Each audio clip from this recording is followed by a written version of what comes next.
Well, if you ladies would introduce yourselves first and tell us how long you have lived in Carroll County. We'll start with that.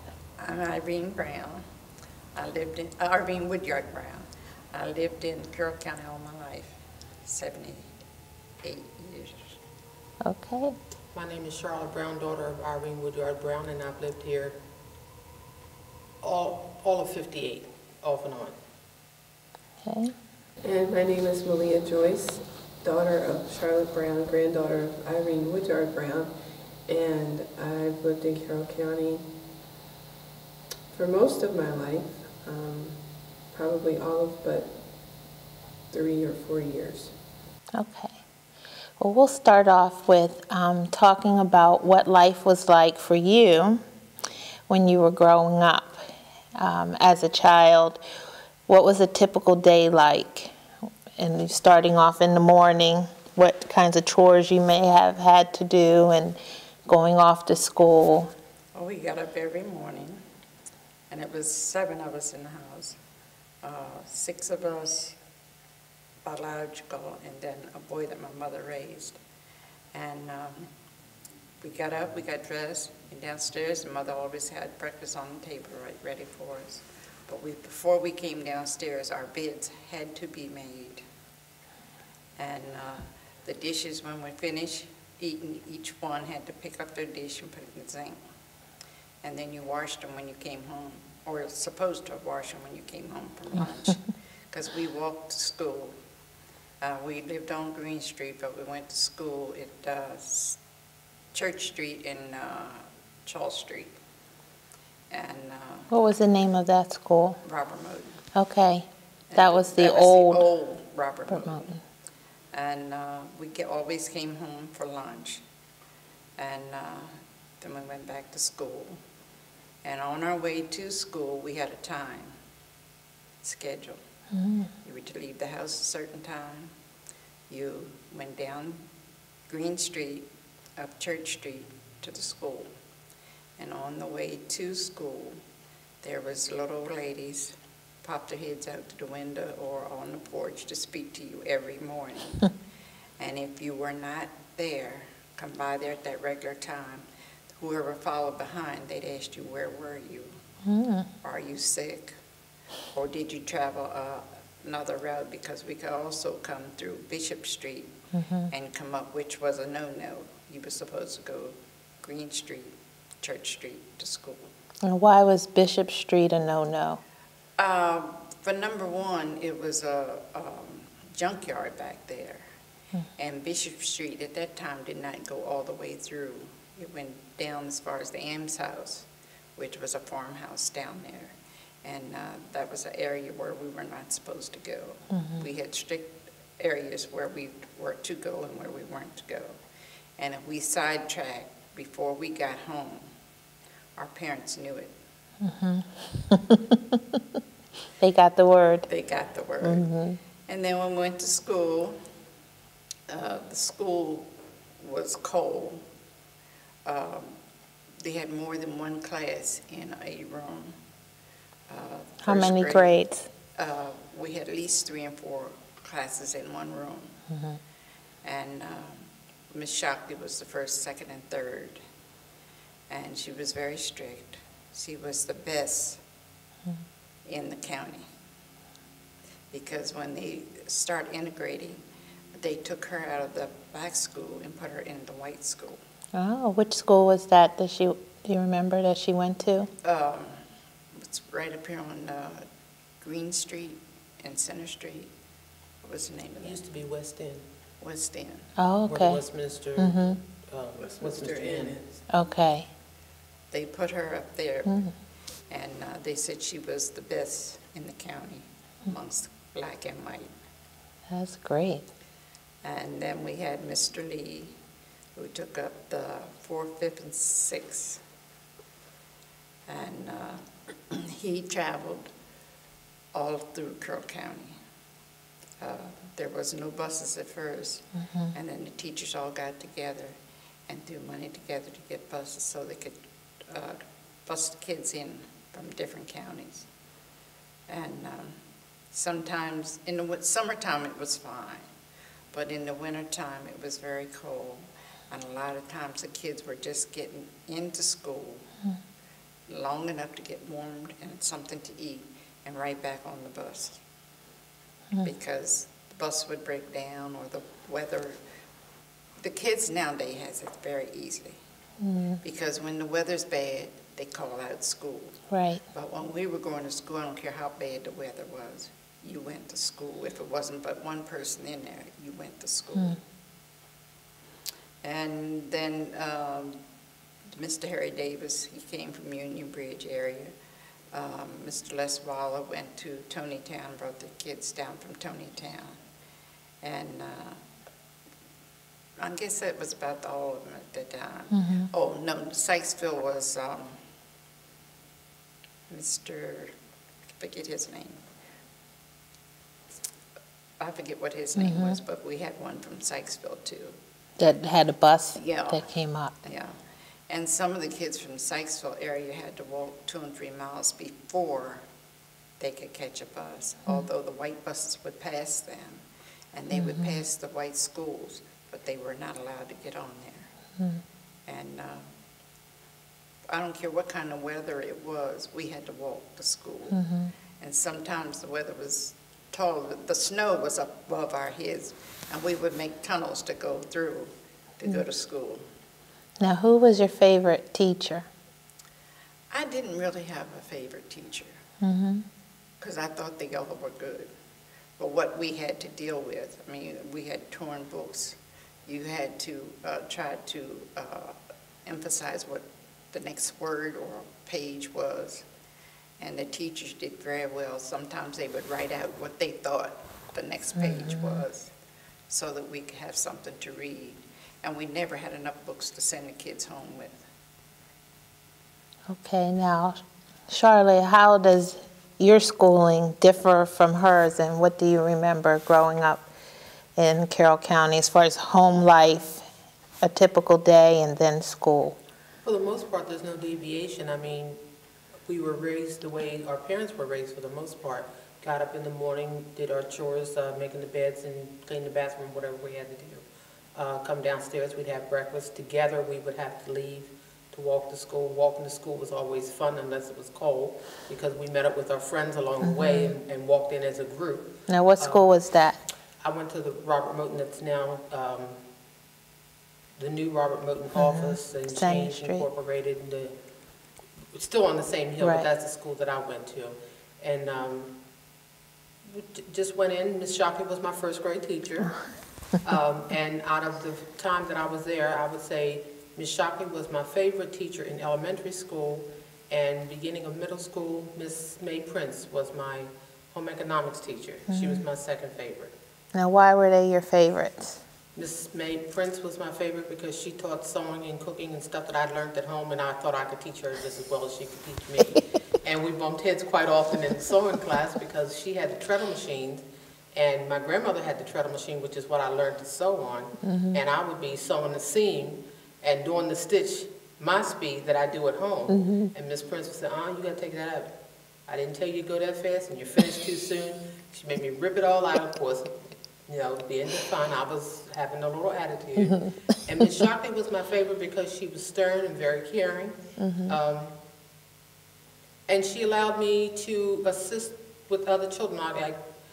We had the police patrol, not police patrol, safety patrol, where you wore the little badge and had the little belt and all on. You were only allowed to be the safety patrol a certain period of time. I was always the safety patrol. And the only downfall with that being is if you had to tell on one of the other kids not doing what they were supposed to do, you got singled out. But for the most part, the upbringing was pretty much the same. I mean, walking to school, we were allowed to come home for lunch.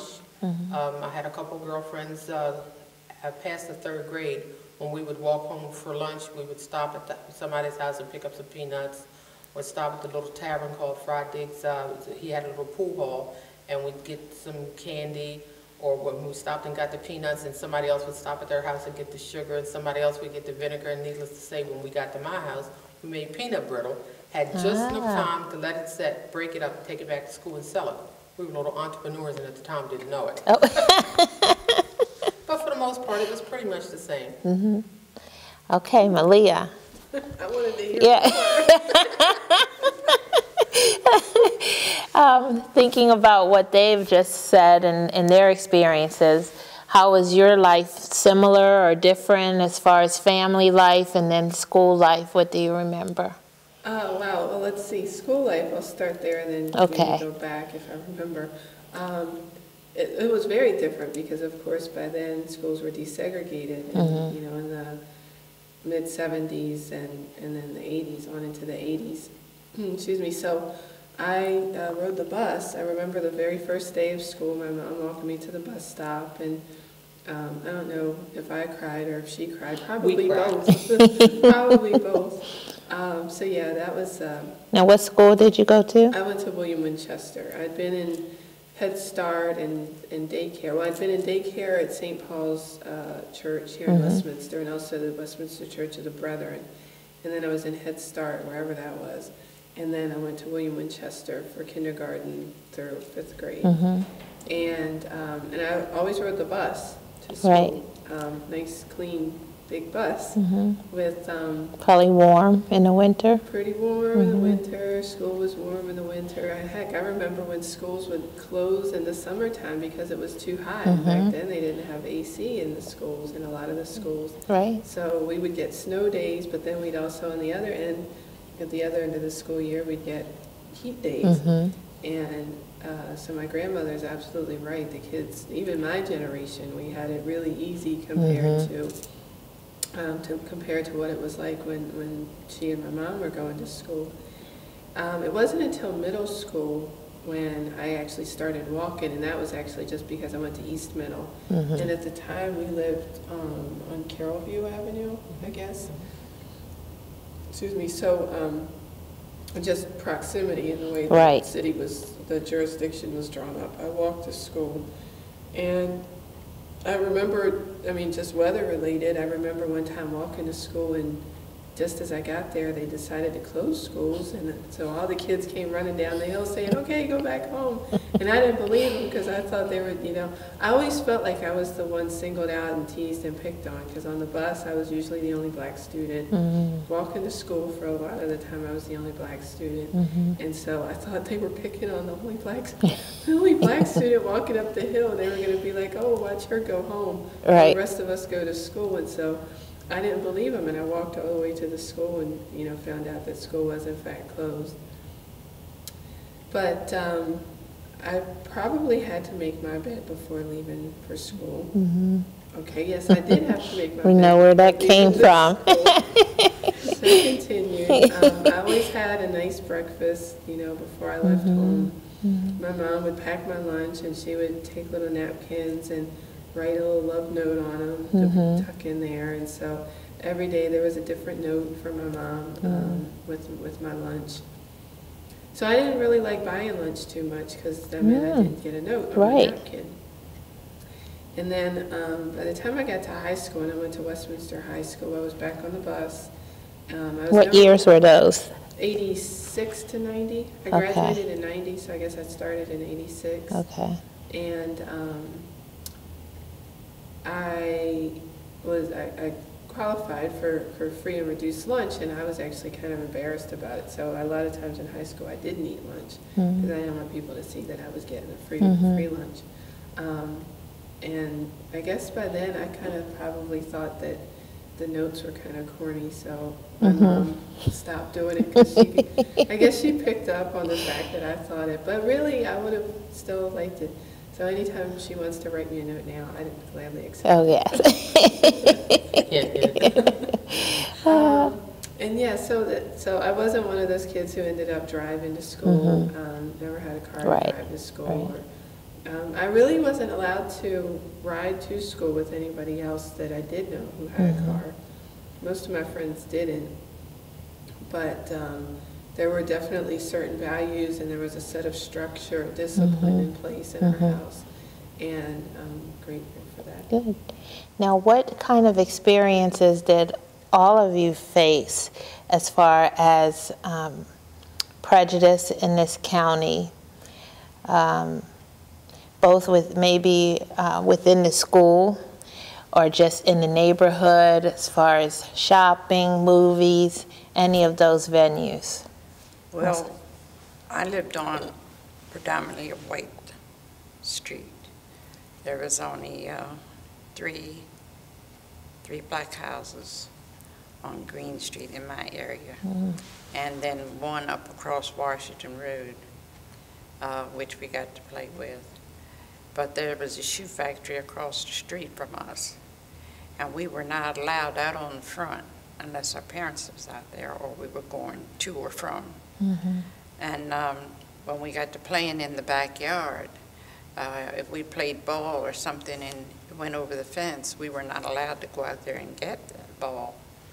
And a lot of the women in the office knew that, and they knew how strict our parents was. So they would go get the ball for us and toss it back into the yard. But then when you walk down the street, you had restriction what places you go. We had a store down below us and a store above us. Enzer's was above us, and Coins was below us. But you could only go in those stores when your parents told you to go or sent you there.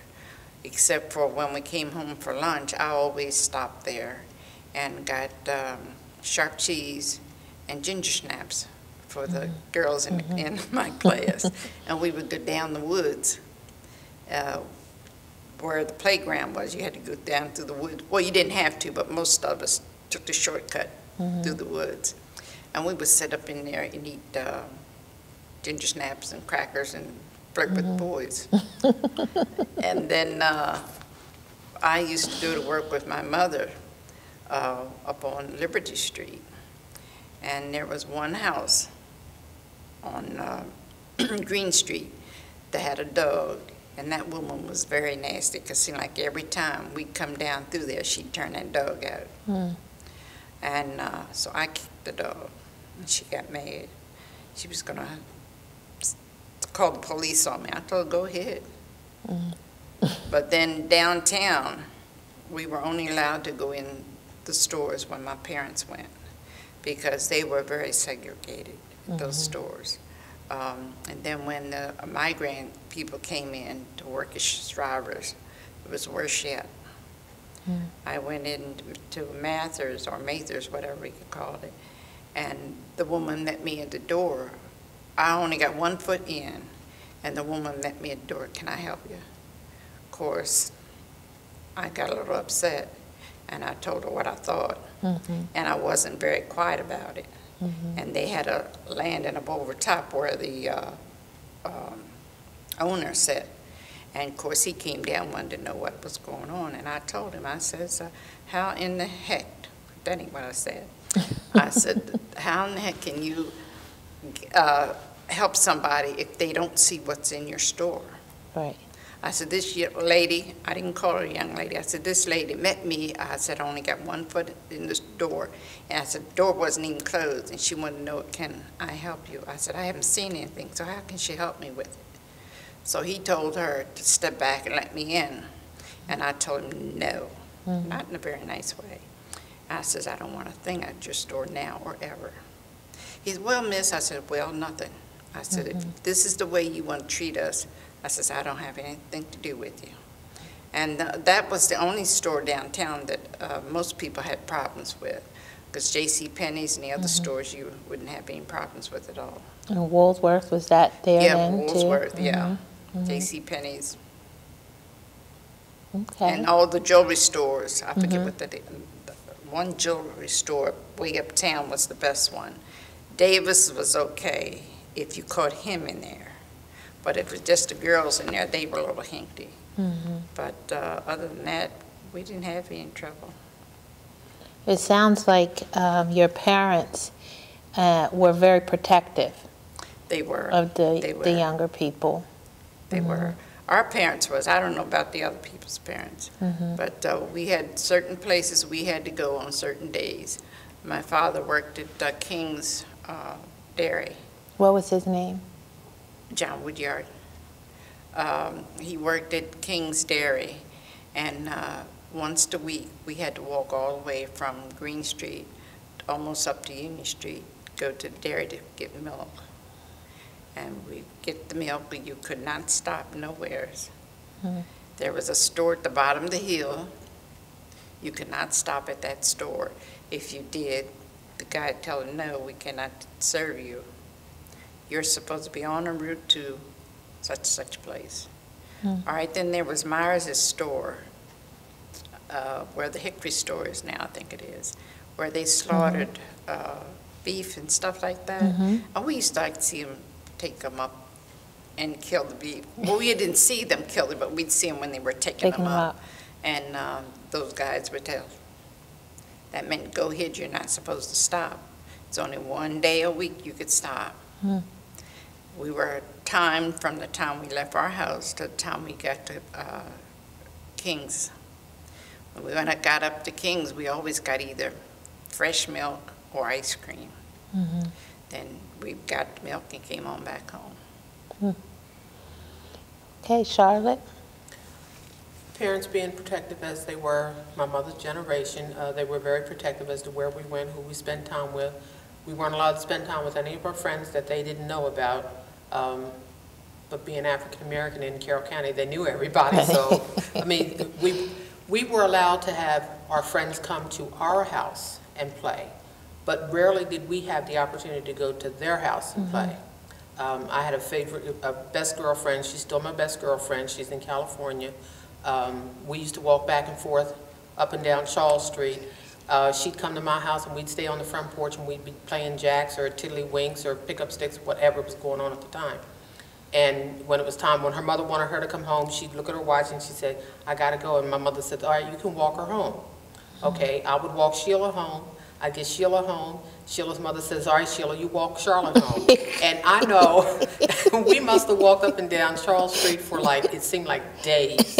We're just walking each other back and forth home. And when we get together now, we often talk about, boy, my legs are still tired. But one of the most memorable things of my childhood was about them being strict with us is I always knew what was going to happen on my birthday. One, it's in February, it's gonna snow that week. Two, if it snows, we're gonna make homemade ice cream in the basement of our house. That's when we make the homemade ice cream, and all of my friends that didn't make me mad that week would be invited in to come and help churn the ice cream, and we'd have like ice cream parties when it was Halloween and stuff, instead of us going out trick-or-treating, because they were very protective and didn't were distrusting of the people for what they would give us as treats and stuff. My parents would have a Halloween party, and we'd have this great big galvanized tub, which I still have one of, and they would fill it with water, and they'd have the apples, and we'd bob, and we'd have music and all kinds of games and stuff. Mom made the Rice Krispie squares and put the colors in them and all that good stuff. It was fun then. My brother and I used to go down to the stream and catch tadpoles. Often got in trouble because we would take the mason jars that were supposed to be used for canned goods, for the, you know, for the harvest and stuff. And when it was time to put the food in the jars, jars weren't found, and if they were, they had dead tadpoles in them. So we got in a little trouble for that and all. But in terms of racism, playing among our own, there wasn't any.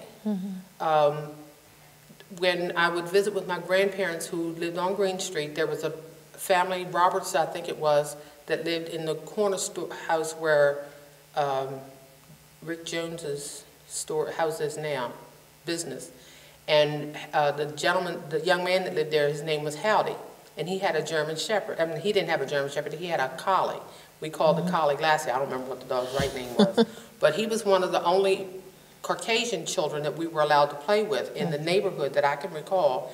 And I guess we weren't really fair to him because we just thought he was one of us, you know. So his skin was a little lighter, but he was just one of us.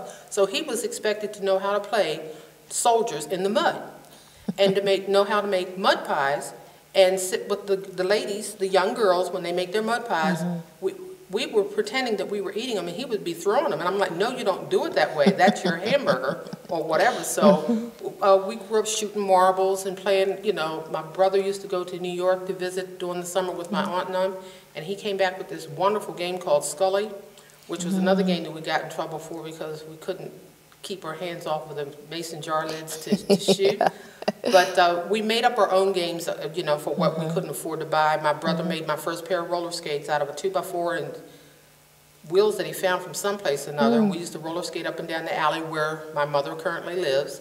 It was wonderful growing up as a child. I didn't really, to my recollection, I didn't really incur racism until they integrated the schools. I felt intimidated when I got into the classrooms because, first of all, they didn't want us there. And whenever I'd raise my hand to answer a question, you'd hear, well, she don't know what she's going to say. Well, she's just trying to be showing off. And so you felt intimidated. I think being part of the integration stifled my learning ability because I felt dumb. I felt intimidated that they didn't want me to know what they know. I don't know what the big secret was because when the fact of the matter was we were educated at home before we got to school. So, in fact, I could answer a lot of the questions.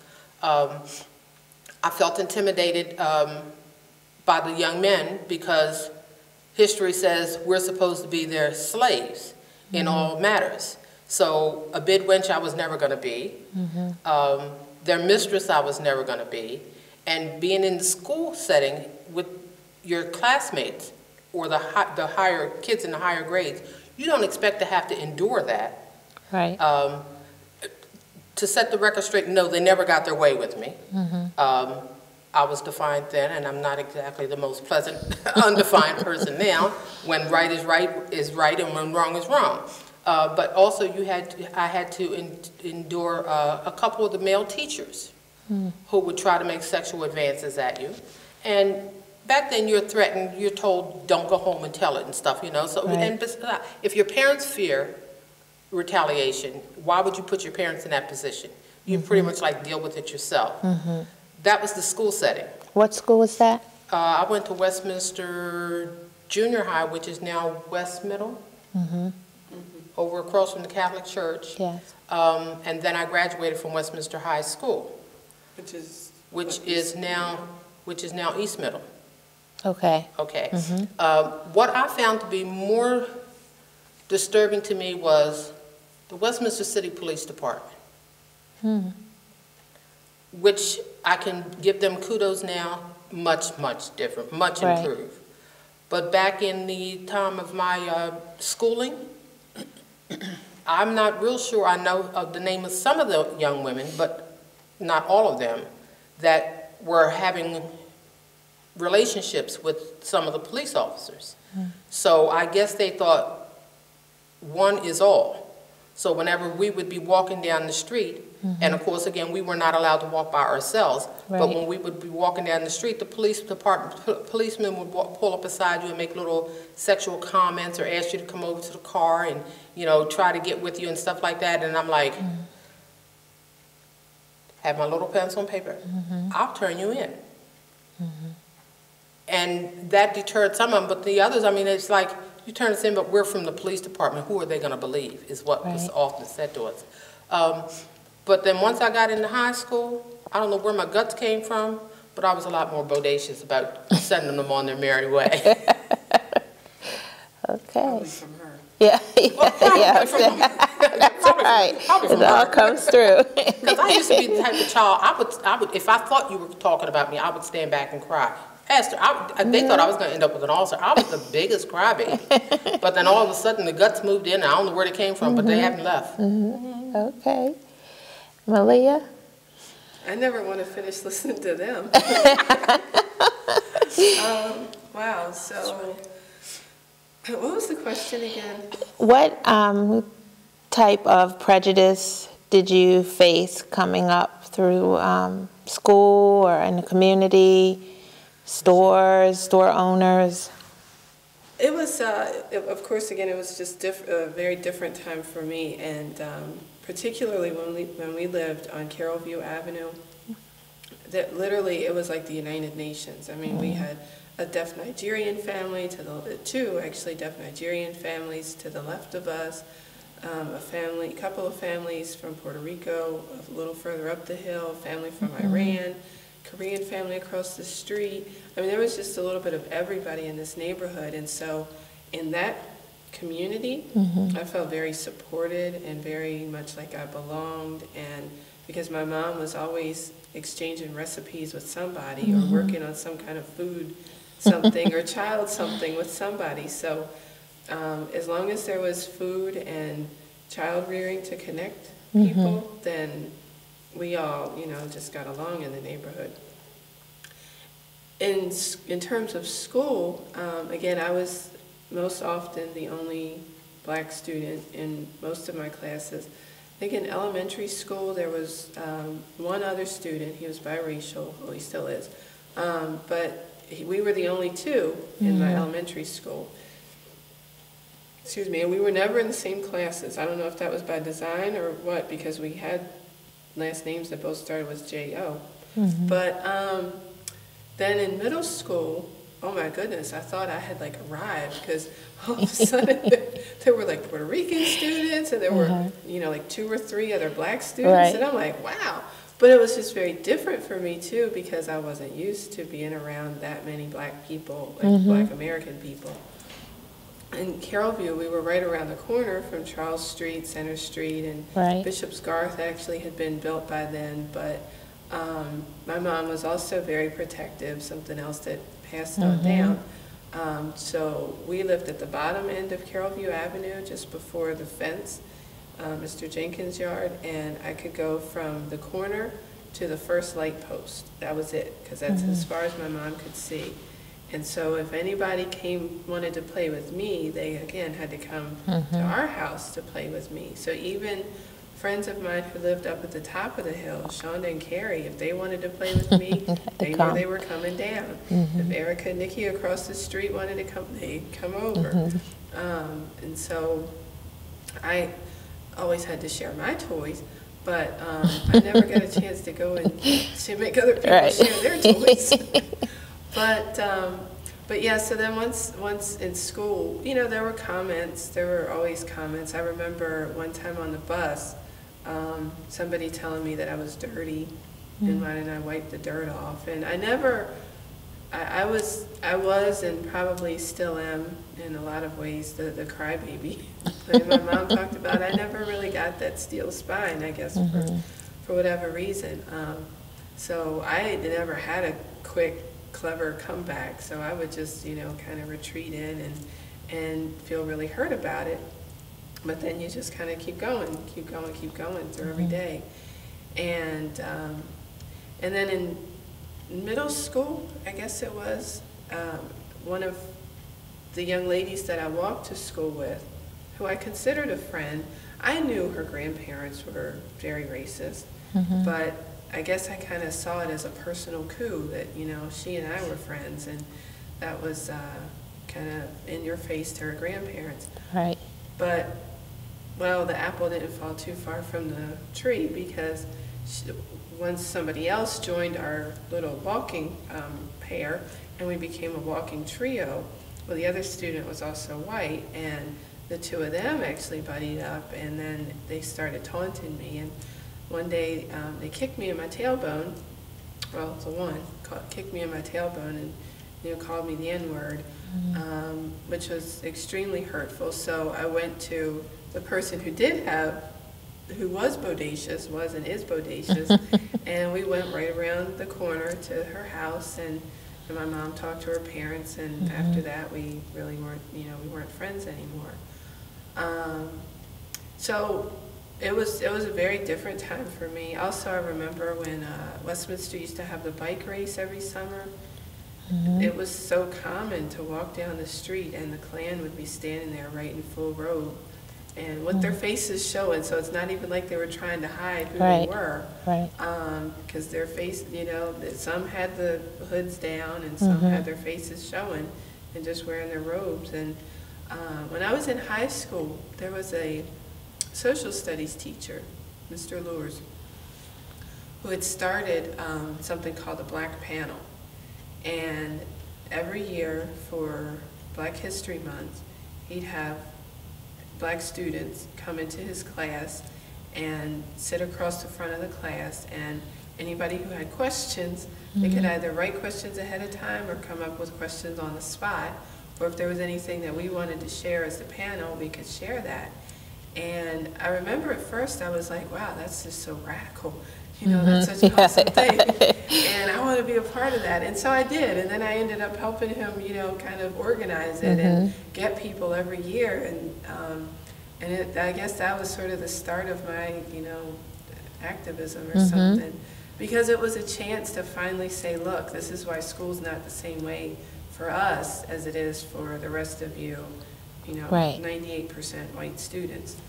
I had a guidance counselor in high school also, excuse me, who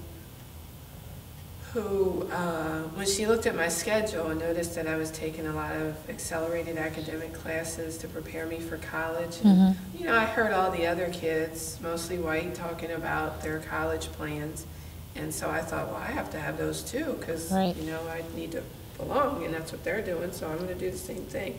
I didn't know the first thing about college applications and the whole process, but I knew I wanted to go to college, so I knew that I had to take these accelerated academic classes.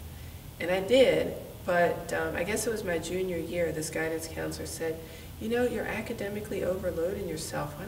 Why don't you take some time and rest and don't push yourself too hard. If you don't get to college right away, that's all right. Why don't you just take something like flower making? I don't know. And I remembered, thank goodness, I remembered a cousin, second cousin of mine, and some other people, and her, I mean, she had graduated years before I was in high school, but I kind of remembered her experience and experiences of many of her friends who had been put in basic classes and were never challenged and never given the opportunity to challenge themselves. I didn't have that language then, but I just knew, no, I'm not going to let this guidance counselor. My mom told me, don't you let her put you in some flower making class. If you're capable of doing this, if you can do it, then yeah, you're going to stay there. So I ended up changing guidance counselors too. In the community, well, of course there were the Klan sightings, and it was interesting because I grew up with all these stories. I was always, since I was an only child for the first 8 years of my life, and my cousins all lived elsewhere, I was always around adults, my mom and my grandmother, my grandfather, my great-grandmother, aunts and uncles. And so with my mom, my grandmother, and my grandfather especially, I'd always hear their stories, either them talking amongst themselves or them telling me stories. So I had this perception. It wasn't until I became an adult that I knew that their childhood was so wonderful growing up. Because I heard these stories about, you know, the Klan, or stories about people being hurt or intimidation and things like that. And I guess that's what I focused more on. I didn't, maybe they were telling the good stories too, but I didn't hear those. So I grew up with a lot of fear. I grew up with a lot of fear and a sense of being less than, and always having to like prove myself, particularly in school, because then of course if nobody else who looks like me is being challenged, or a few people who look like me are being challenged, and I'm one of like 2 or 3 who are in challenging classes, well then you don't belong here, you belong here. And so it was always hard to figure out where I belonged. So in terms of like outward overt racism or prejudice, sometimes it didn't look like what, you know, some people might look for. It was often very subtle. A lot of times more institutional. Now that I have the language to say, oh, that's what it was. Yeah. So that was more of my experience. I wish that I had the stories that that my mom and my grandmother had coming up, and even that kind of support. I had some wonderful teachers in elementary school. I had some great teachers in middle school, and then I had good teachers in high school too. So I think for me anyway, and I know I definitely don't speak for every African American person who's a product of Carroll County Public Schools. For me, there were challenges, but overall the system served me well. I had support, I think, though. That's what really made the big difference. And my support, my mom also had support. Right.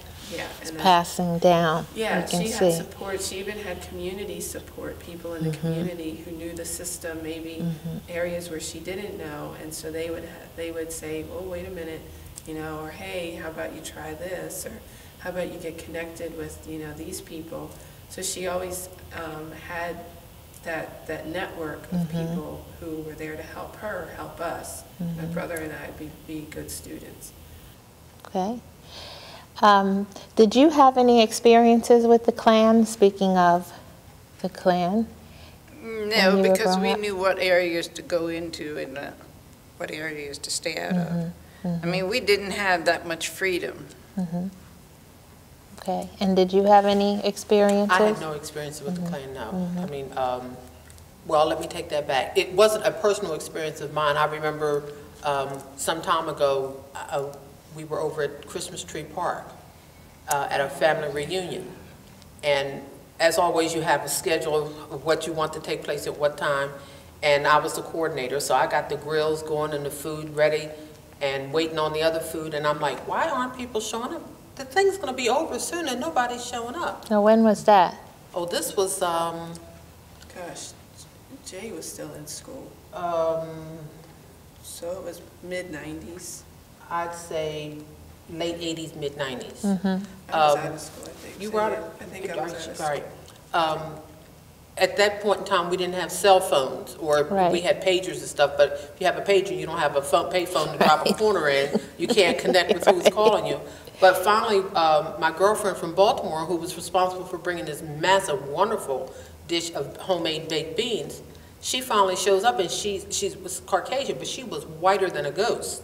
And I'm like, what? And she was breathing. She was having an asthma attack. And I'm like, what is wrong with you? The reason nobody was showing up for the family reunion was because the Klans were out on Main Street in Hampstead, and people were afraid to come back the road. So, I mean, even my family, you know, from Delaware, they were just riding around like, when they leave, we'll go, but right now we can't cross over that line because they were fearful. And that bothered me. So there was one other time when my mother was looking for an apartment, and we went to look at this apartment on Main Street over top of a restaurant that made wonderful. Dutch Corner. It was a Dutch Corner. And they made wonderful chicken corn soup, but after this experience, and needless to say, I didn't eat any more of their chicken corn soup. Spoke with the lady on the phone. She sounded real ready to rent the apartment. As a matter of fact, she was ready to sign the lease. And she was parked out in front of the restaurant before we got there. When we pulled up, she like totally freaked out. She jumped out of the car because she knew that we were coming, but she didn't, over the phone, she didn't know whether I was African American or what. But when she saw that we were African American, I mean, she got out of her car and came to us apologizing. She couldn't rent us the apartment. She didn't know that we were black, and she gave all these excuses. And I'm like, woman, do you realize what you're saying to me? Because then I was like in that you know, I was already doing activist activities in the community. So I'm like documenting all this stuff, and I was upset because I had been in the apartment because I worked for the Department of Social Services at the time, and I had clients that were in that same building, and I knew what the quality of the apartments and stuff were.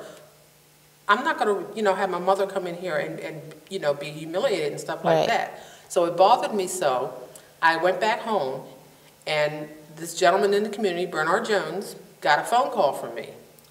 And I was telling him the experience. He told me who the mayor was of that area at the time, and police chief, and he gave me all these different people to contact and tell of this experience. Got me the paperwork to fill out to file a claim against it. She got sued. She was put out of business. She lost her realtor's license. She lost her property. Well, she didn't lose the property, but she lost her ability to rent her other properties. Once the lease was up for the rental people that she had, she was not allowed to rent those apartments anymore. So I've thanked Mr. Jones repeatedly for that. That was the type of networking that we had within the community to help one another. If had Mr. Jones not given me that information, I would not have let it rest, but I probably would not have gotten it resolved as quickly as I did then. Right. Well, I know there is a lady named Mrs. Junie Milbury, whose son really met in a tragic way when they tried to segregate schools. I wanted to know if either of you remember anything about that, and when the schools were being desegregated, some of possible violence that had occurred. Is this the one that had the accident on the swing? And someone hit him in the head. Do you remember anything about that? Is that one of the twins? Yes. Well, I recall him having well, what I was told, okay, I can only attest to what I was told, that he was injured on the playground on the swing set, that somebody was pushing him, and they were pushing him too high, and he said he wanted them to stop or something or another. He went to jump out of the swing, or they told him to jump or whatever, and when the swing came back, it hit him in the head. That was the story that I was told. Okay. All right. I'm just checking to see if you knew anything about that. That was the story I was told. I was told later years that it wasn't the exact truth, but that was the only story that I could attest, you know. Okay. I remember growing up, though, with a story about a young man who would he go swimming with some friends of his who were white. That was a family member. Right. Right. And he drowned, and it was suspicious. They said he got tangled in some driftwood or some seaweeds. It wasn't there, though. Now, try to finalize this. This has been wonderful. What would you say is the best and maybe the worst of growing up in Carroll County?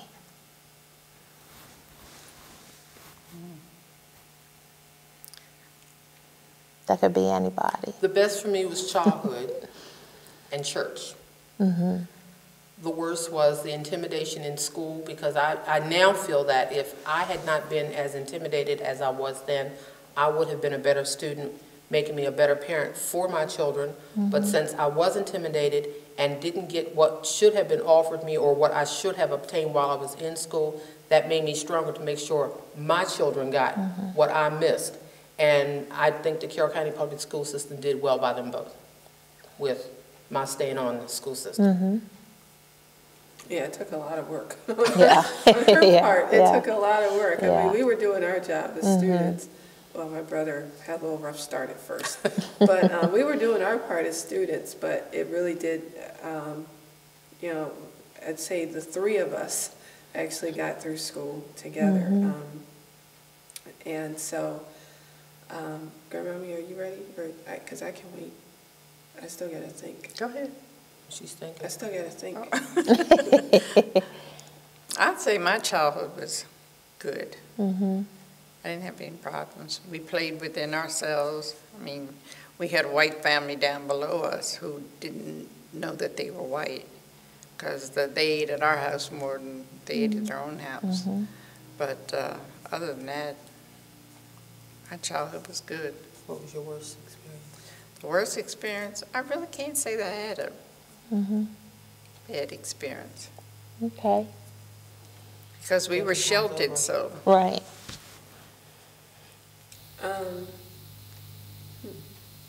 Let's see, I'd have to say my best experience was whenever I was able to be part of the community. So whether that meant going to church with my mom or other community events, events with the former students of Robert Moton.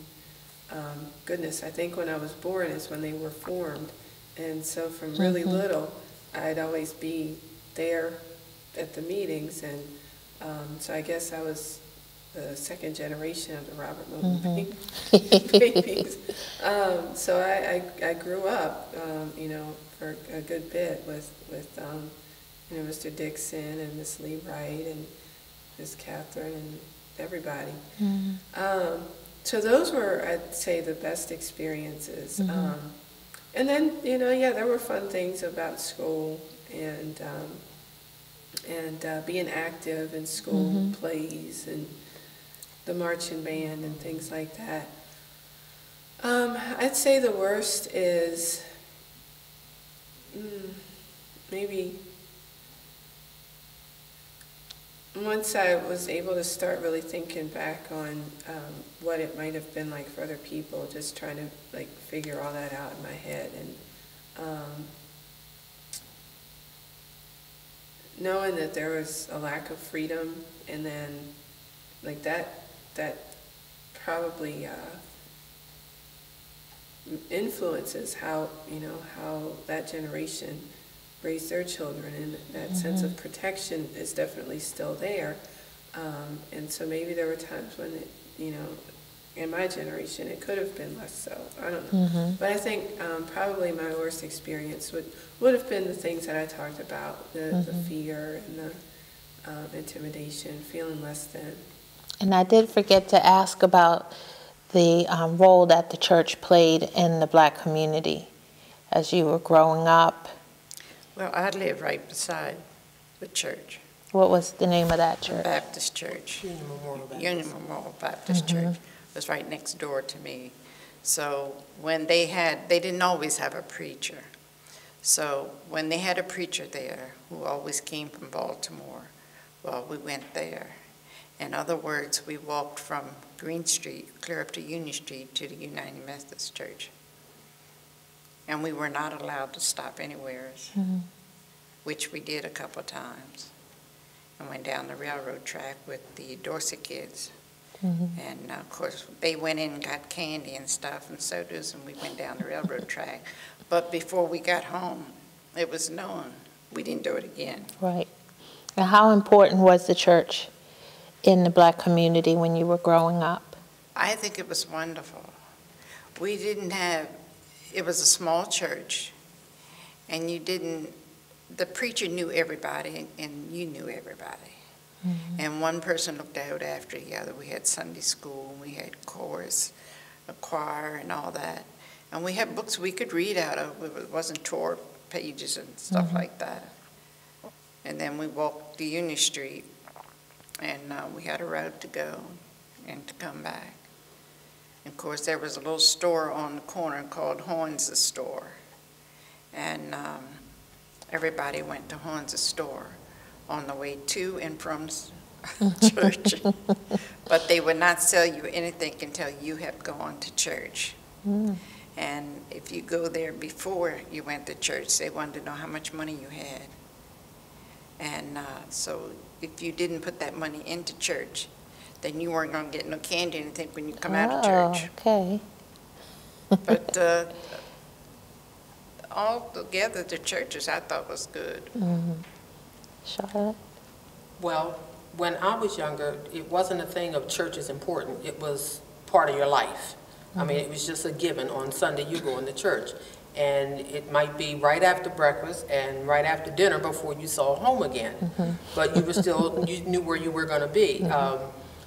We went to the Baptist church, which was right next door to my grandmother's house, which now stands a set of duplex. They moved the church, the Union Memorial Baptist Church, over on Center Street now. I consider myself now a United Methodist Baptist because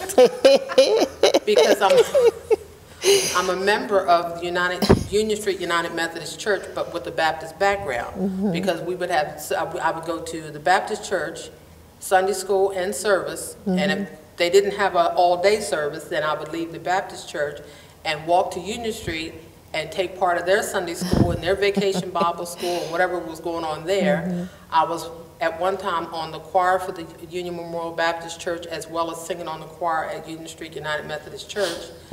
So I again put myself in United Methodist Baptist. But church was always fun, but there's always something for the children to do. The elder people always taught you what you needed to know.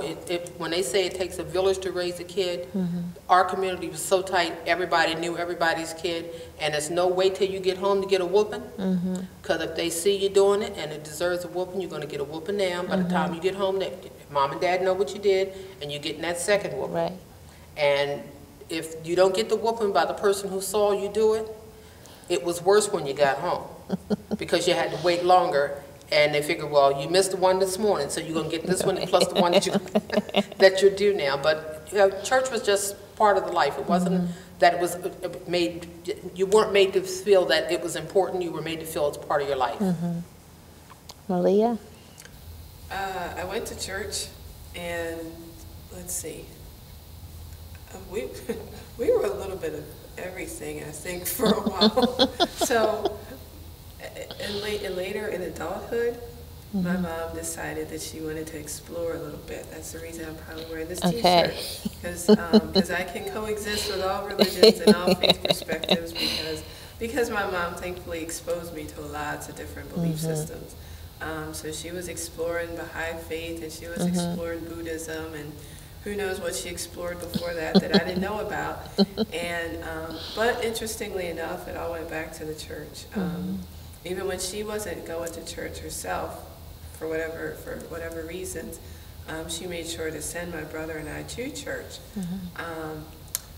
There for a while, it happened to be a church not in the African American community, a predominantly white church, well known in the community. That was another negative. Actually, I'd say probably that was the most hurtful experience now that I think back to it, because I have always been a very curious student, person. Individual. Yeah, I've always been very curious, and I ask a lot of questions. That's what I do. And I want to know the why of things. And so I was asking, why are there different races in Sunday school one day? This was in this white church. And I was told that it was a punishment, that the reason that black people were descendants of slaves, or that the reason that slavery happened, that oppression happened for any groups of people not of European background, was because of, let's see, Noah's son Ham, seeing his father's nakedness, and so that was the curse that was put upon all of us who, because apparently Noah was European. But yeah, so that was that, and that was just horrible, horrible. I was like 9 years old, I think, when I heard that, and so I'm thinking, oh my goodness, I come from a cursed group of people. Yes. And so I think that was really devastating.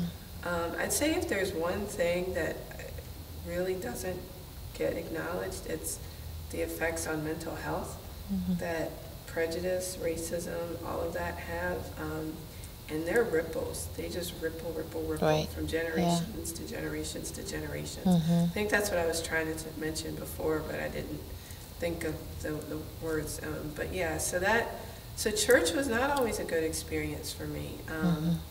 And then that church actually, once they added an addition, and also they had a bus ministry going back and forth, picking up kids from the community, from Reisterstown and Owings Mills, and busing kids up, predominantly African American kids from Reisterstown and Owings Mills.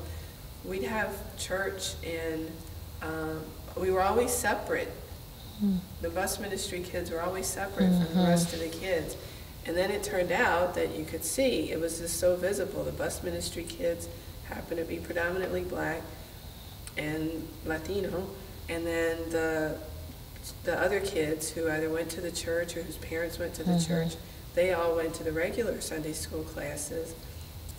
And then it broke down to, oh, well, we don't have any more space. So they actually had Sunday school classes in the bathroom on a couple of occasions. And so I felt so just disgusted by the whole thing. I remember still being sent on the bus by my mom, and I'd get to that church, and then I'd walk across 140 to get all the way to downtown where the Carroll Theater is now, because that's where they were having the other Sunday school for the bus ministry kids. So I don't remember how that all worked, but I was like 13 crossing 140 just to get away from the church and go be with, the other kids. Yeah. But then, like I said, then it kind of always went back, and then I ended up in Union Street for a number of years. And that was great. I just remember the bus trips, the choir. More a part of life for you, was it? Yeah, it was. Oh goodness, that was a really good experience for me. It was very positive for me then. And that might have actually been before, that was before I went to the white church, actually, now that I remember. That was before I went to the white church. So thank goodness I had that with me Right. to kind of take me through the 8 years that I went to the 8 to 16. And then, wow, then I decided, well, I didn't believe in anything. That was a shock for them, I think. Or maybe not. Or maybe not. My mom said, I don't care what you say, you're still a child of God. I always told, they both always told me that. They were like, I don't care what you believe in, you're still a child of God. So I guess one day I eventually realized that, and so now I believe everything. So, but the church, you know, but I think just the family structure of church, because it really had been more of a family experience. You know, family coming into town, that's what we did. We went to church. We'd go visit family, we went to church. So it just gave me a lot of flexibility to figure all that out. And again, like I was saying with my mom, with her being really open-minded, even having a sense of rootedness in the Black church, but knowing, oh, okay, well, we can check out other things too. I still know where my roots are. Right. And what advice, we'll end on this, what advice would you give to today's young people coming up? What kind of encouragement could you give to them? Well, I think it needs to come, you need to give the advice to the older people first. Because if they don't have a structure of advice to give to the younger ones, it's no use talking to the younger ones because they're not going to hear it. Well, my mother didn't say that, so why should I pay attention to you? Okay. My advice would be, don't give up, hang in there, hold on to the rope, don't let it go. If you need me, I'm here. Call. I'm not going to be one of those that say, been there, done that, because what they're going through now, I couldn't have gotten through. All the exposure to the drugs and the violence and stuff, thank God I was shielded from all that. I mean, if it was going on, it was in someplace else. It was nothing that I had to deal with. But these kids today have a long, long journey ahead of them, and if there's anything I can do to help them and or their parents get through it, I'm just a phone call away. But they're not listening. They need to reconnect with their roots. Yes. Stop being so fast, thinking you know it all, and listen to, because we're telling you stuff, it doesn't mean we want to rule and control your life. We just want to help make your journey a little easier.